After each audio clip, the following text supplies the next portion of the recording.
para mí sí significa pues un acto de resistencia, la verdad. Sí significa intentar buscar la manera o generar las condiciones de poder hacer esto que amo.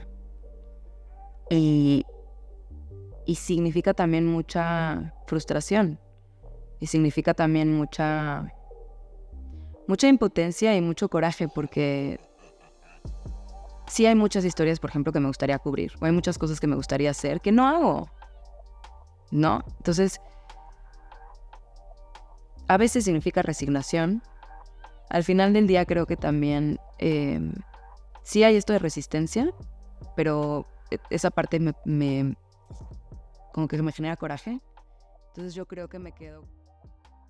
Siempre me gustó mucho escribir. Me gustó mucho escribir y me gustó mucho siempre como estar afuera de la casa viendo y presenciando, un poco atestiguando las cosas que a mí me parecían históricas o relevantes, y también mucho platicando con la gente, ¿no? Entonces, desde antes de estudiar ciencia política, había como ahí un gusanito, como una inquietud de llevar mi carrera o llevar mi vida profesional, algo que combinara esta parte de estar en el mundo, observarlo, escuchar a la gente y poder comunicar pues las cosas que yo veía, ¿no?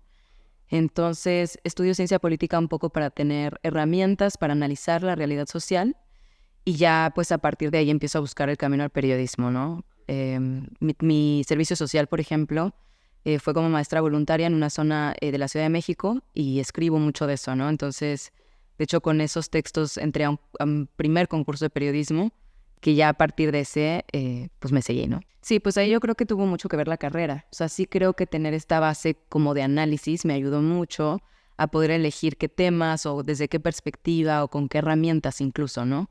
Gracias a haber estudiado ciencia política, pues le pude meter muchos datos a mi periodismo, o decir, bueno, voy a hacer cosas comparadas, o encontrar un poco como estas... siempre en el periodismo buscamos tensiones, conflictos o contradicciones. Entonces, a partir de ciencia política, pude encontrar, por ejemplo, este tema que ha sido el tema en el cual como que me he enfocado durante más tiempo en mi carrera, que es por qué México, a pesar de ser una democracia, de tener las leyes que protegen al periodismo, de no tener una política central pues de acabar con la prensa, es uno o el país más peligroso para el periodismo, ¿no? Sí, creo que sobre todo como que en la manera en la cual observas, ¿no? O sea, para el periodismo es muy importante, hay como este consejo muy pues súper útil, que es pon atención en lo que te llama la atención para el periodismo, ¿no? Y a veces las cosas que te llaman la atención pueden estar muy informadas por tener estos previos conocimientos, ¿no?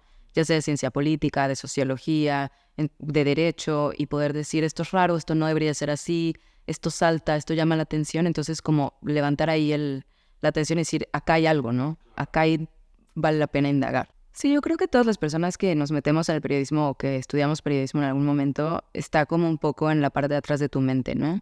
Sabes que es un país muy peligroso para hacer esto, sabes que existen riesgos, y quizás una de las cosas que a mí también me mueven a intentar entender este fenómeno de violencia es decir, ¿cuándo? ¿A quién? ¿Por qué? ¿Cómo puedo mejor saber cuándo va a ser más peligroso, ¿no? Pero sí, por ejemplo, cuando me fui a hacer la maestría en periodismo, mis papás me decían mucho, ¿no? ¿Estás segura? Es muy peligroso, no hay otra cosa que te guste.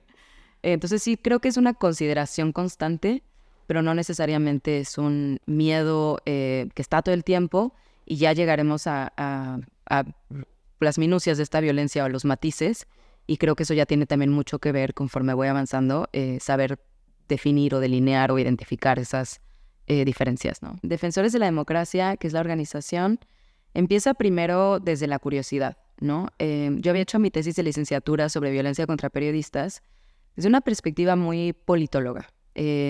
Una regresión con datos, intentando como medir qué tipo de cosas hacían que aumentara o disminuyera la violencia, etcétera. Y aprendí un montón, pero me quedé como con un sabor medio agridulce, porque yo quería entender un poco más la carnita, llegar a lo cualitativo, y sentía que muchas veces en la abstracción de los datos no estaba yo realmente logrando reflejar algo de lo que pasaba, ¿no?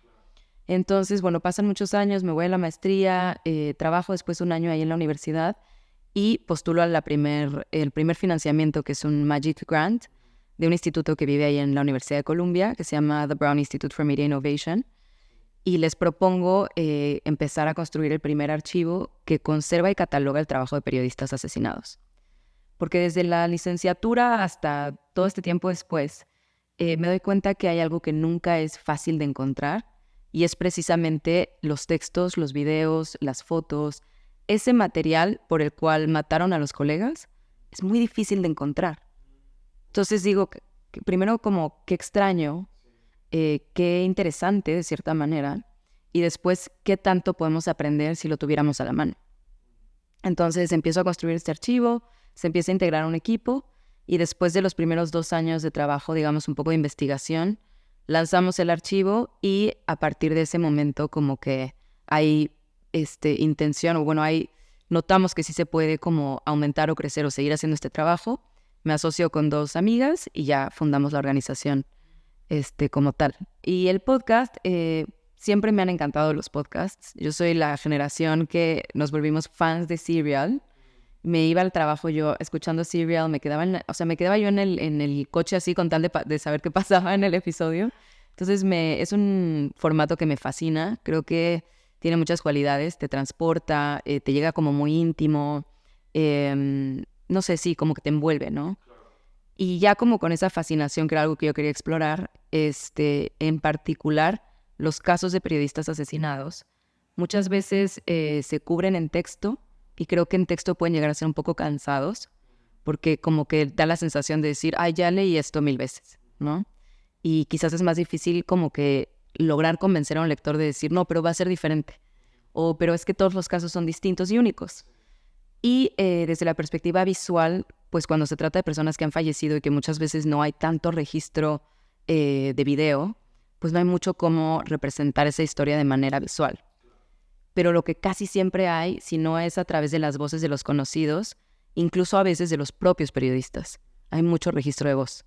Entrevistas que ellos hacían, videos que ellos hacían, programas de radio. Entonces, sí, como que se prestaba mucho a la historia y pues también se me hacía una forma como muy bonita de llegar a conocer a alguien de manera como muy cercana, que es de repente el audio, que pues que ya no está, ¿no? Porque creo que fue un poco como en 2 niveles, ¿no? En un nivel, la gente a cargo del Brown Institute, que son Mark Hansen y Michael Kirsch, fueron yo creo que como la primera cosa muy empáticos, ¿no? Como decir, nosotros trabajamos con periodistas todo el tiempo, Mark hace periodismo, digamos, como que están adentro de una escuela de periodismo. Entonces creo que la primera cosa fue como muy empática, ¿no? Como decir, esto es importante, esto es terrible. Entonces como si desde una perspectiva de mucha apertura. Y la otra, que creo que ahí viene como las diferencias culturales o incluso de sistemas políticos, creo que sí hay una percepción, o desde el principio yo me empecé a enfrentar mucho a una percepción de generalizaciones, ¿no? Como, pues si es en México, entonces son los narcos. Entonces es el crimen organizado, como el gran crimen organizado. Y a la gente que matan es a estos periodistas de investigación que tienen como proyectos súper complicados y súper sofisticados y que están encontrando el hilo negro de la operación más secreta del grupo del crimen organizado más peligroso, ¿no? O sea, sí había como mucho esta percepción quizás, pues un poco informada como por el lugar común y creo también mucho como por series, ¿no? O sea, era como el mundo de Narcos, la serie, ¿no? Y creo que uno de los grandes retos, definitivamente con el extranjero, pero también un poco a nivel nacional, es desmitificar eso, ¿no? Y decir, realmente ese es el periodista agredido, atacado y asesinado. Ese es el tipo de periodismo que está siendo víctima de homicidio. Mucho sí fue ese detonante, o sea, decir, empezamos a construir el archivo y a la hora que yo leo y veo muchos y muchos y muchos de estos reportajes de los colegas asesinados, mi primera reacción es decir, no, no es eso. No son investigaciones súper que con encriptación y que con PGP keys y o sea, no es esta cosa hollywoodense de estaban encontrando la evidencia irrefutable de corrupción o de cómo hacían el envío, de cómo se empaquetaba la droga, no, o sea, digo, no es eso. Y al contrario, me empiezo a encontrar con reportajes muy, quizás muy sencillos, es una manera de describirlos, como muy constantes, muy comunitarios, periodismo que no quita el dedo del renglón, que está ahí siempre, que a veces es cortitito, a veces es un párrafo, a veces es un video de 5 minutos, pero a veces es un video de media hora, o a veces es una columna larga, ¿no? pero sobre todo es muy constante. Y leerlo, de repente digo yo, bueno, ¿por qué mataron a alguien que estaba cubriendo una pelea entre vecinos que estaban borrachos y se agarraron a machetazos? Porque eso es letal, ¿no? O esta periodista de Acapulco que hacía sátira política en YouTube, ¿no? Y ves los videos, y me acuerdo mucho estarlos viendo un día que estaba mi hermana de visita ahí conmigo, y estamos viendo los videos de ella y estábamos riéndonos mucho, ¿no? Porque era muy buena. Y acaba el video y se nos había olvidado que la habían matado. Y me acuerdo que mi hermana me dice, ¿por qué la mataron? ¿No? Entonces es como empezar a decir, ¿qué tiene en común todo este cuerpo de trabajo que es distinto? Y qué puede haber como motivación para querer silenciar esto, esta expresión, esta comunicación, este tipo de información. Entonces por ahí viene la motivación del libro. Justo es una también de las provocaciones o de las cosas que yo intento poner sobre la mesa con el libro, decir a quiénes estamos considerando como periodistas. Y de repente yo escucho a colegas decir, no, bueno, es que a los periodistas que asesinan son a los periodistas que estaban haciendo investigaciones, de nuevo, ¿no? A los periodistas de investigación. Y un poco yo trato de decir, definitivamente no creo que sean ellos, pero no por eso es menos importante quiénes sí son, ¿no? Y yo trato mucho de honrar el periodismo local y el periodismo ciudadano que se hace en este país a través del legado que nos dejaron, ¿no? Entonces, por contestar la primera, me gustaría mencionar los 4 casos, nada más como sus perfiles que yo pongo en el libro. Y un poco es como estirar este concepto o tomar la gama desde un extremo hasta el último, ¿no? Entonces en el libro están, no están en este orden en el libro, pero en este orden los considero yo como dentro de este espectro.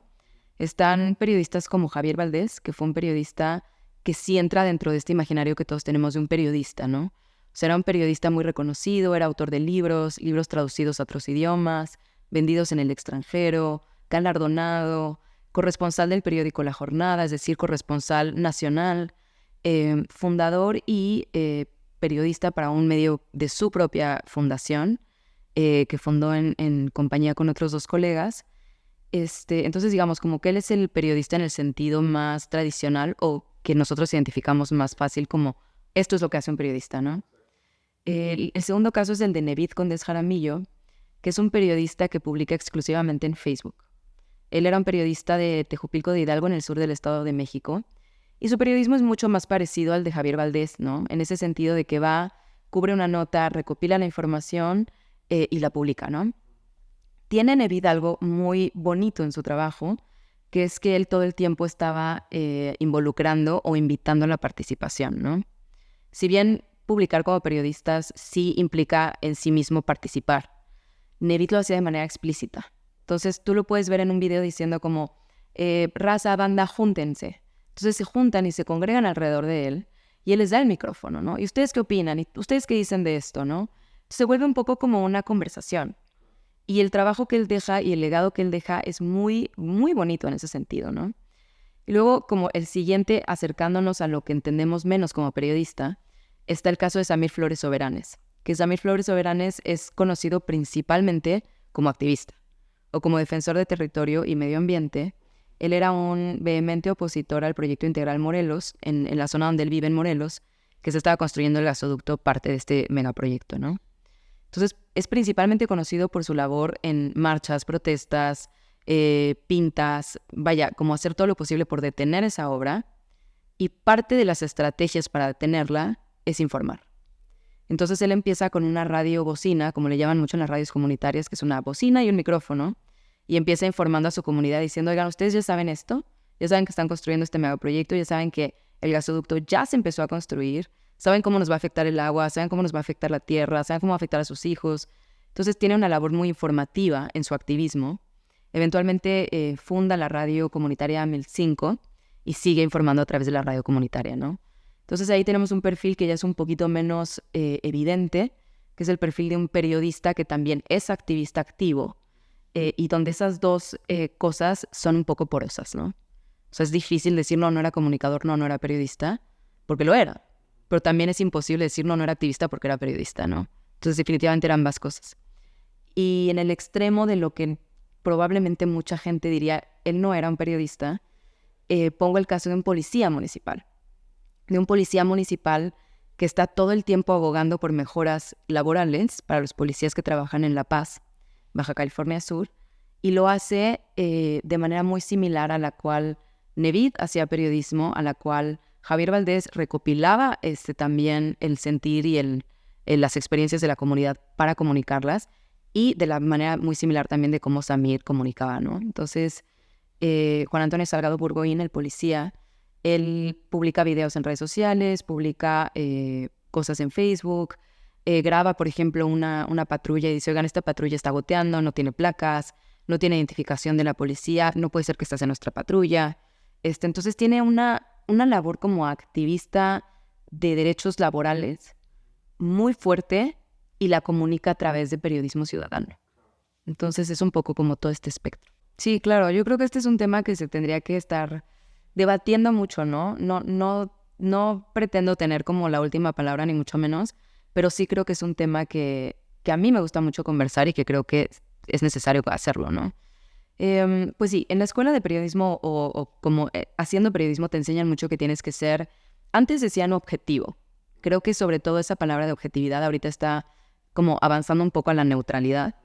Y sobre todo yo en lo que he leído últimamente, que es lo que más me gusta, te dicen la gente que cuestiona este concepto de objetividad o neutralidad, que lo que tienes que hacer como periodista es ser justo.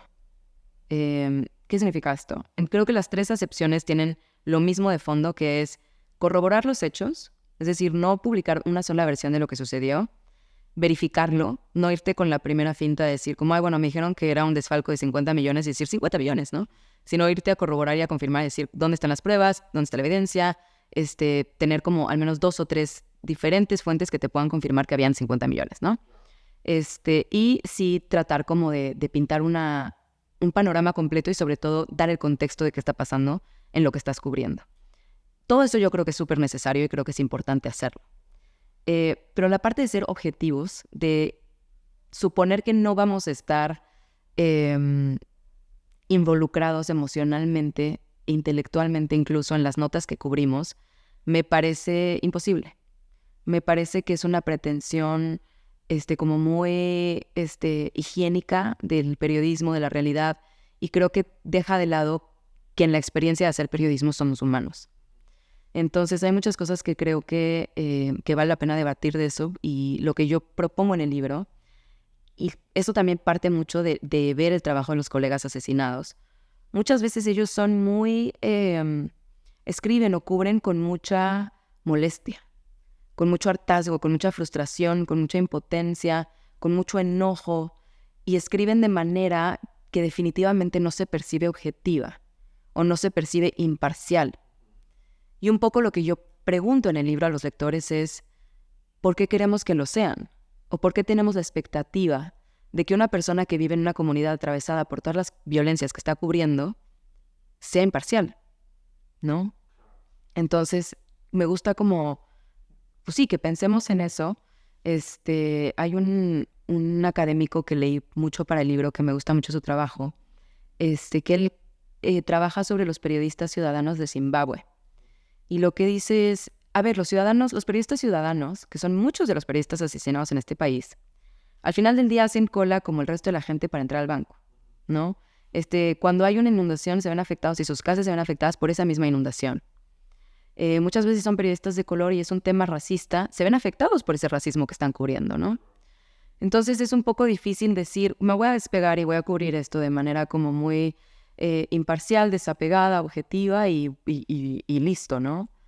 Y también hay otra como cuerpo de literatura que leí para el libro y que es una cosa que también creo que tiene que ver con esto, que dice que el objetivo periodístico o la gente que se puede dar el lujo de ser objetiva es aquella que no está atravesada por las inestabilidades de un sistema político.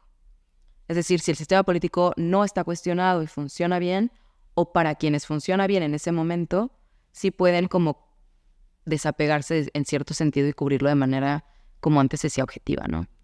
Pero cuando cuestionas ese sistema político, o cuando ese sistema político está cambiando o está inestable, esas cosas que se le están cuestionando, que te pueden estar afectando, me parece como muy absurdo que esperemos que se sea objetivo en este sentido. Uy,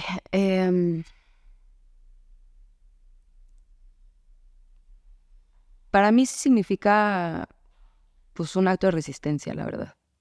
Sí significa intentar buscar la manera o generar las condiciones de poder hacer esto que amo. Y significa también mucha frustración. Y significa también mucha impotencia y mucho coraje, porque sí hay muchas historias, por ejemplo, que me gustaría cubrir, o hay muchas cosas que me gustaría hacer que no hago, ¿no? Entonces, a veces significa resignación, pero creo que significa, al final del día, son muchos sentimientos desde la tripa. Al final del día creo que también sí hay esto de resistencia, pero esa parte como que me genera coraje. Entonces yo creo que me quedo con la parte, digamos, positiva de eso, que es esperanza. O sea, yo creo que hay mucha gente haciendo mucho periodismo muy valioso en este país, y eso, viendo los niveles de violencia, a mí me conmueve muchísimo. No encuentro mejor palabra, me conmueve.